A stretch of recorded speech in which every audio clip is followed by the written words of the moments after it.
Alright, hello everyone. First video of April 18th, 2020.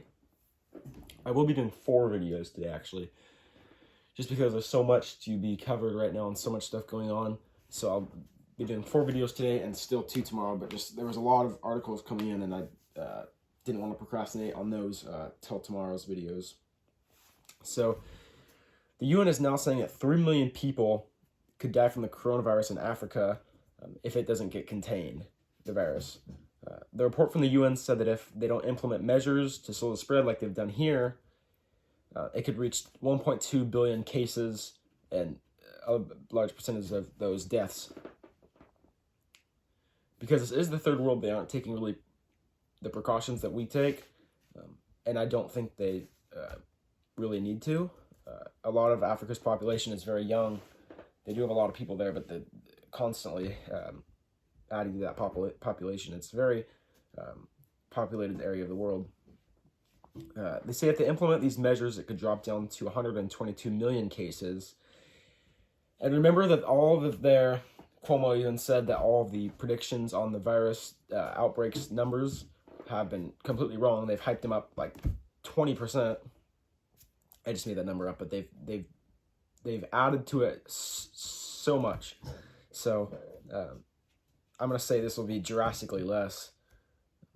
Very, very far less. Many people in Africa and other third world countries in Africa, in the Middle East, Asia, South America are going to suffer greatly anyway because of their dependence on first world countries like us and European countries for food and things like that and aid. The first case of the virus in Africa was on February 14th in Egypt, and since then there have been 18,000 cases there. So either way with the virus, either directly or indirectly, actually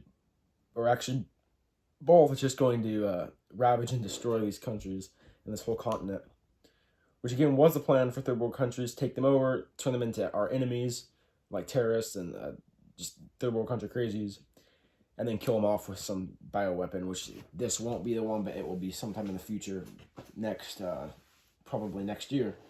Because these viruses are going to keep coming every year, I'm sure, and get worse and worse, and they're just going to take our rights temporarily and use the taking away of our rights to push out the rest of the stuff during that time, so we can't fight back against it, but people are going to anyway. The countries in Africa hardest hit are Algeria.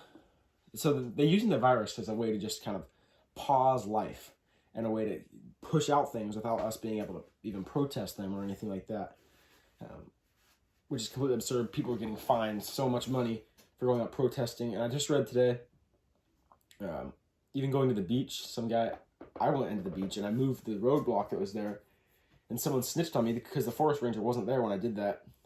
Got out there, parked, and then I see him pull up. I'm like, what's the deal? I couldn't tell who he was. It was an unmarked vehicle. And then he's like, oh, I'm a forest ranger. He was so rude. And I lost it on that guy.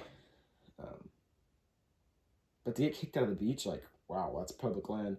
You can't do that. But some guy who tried to go surfing, after he got warnings from officers to not go in the water, got fined $1,000, which is just crazy. They're taking your right, and they're fining you for it. So, wow, where are we living? 1984, 10 times beyond 1984.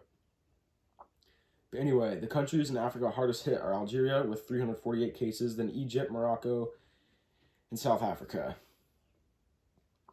And finally, it's estimated that 16 million in Africa will get infected by June of this year.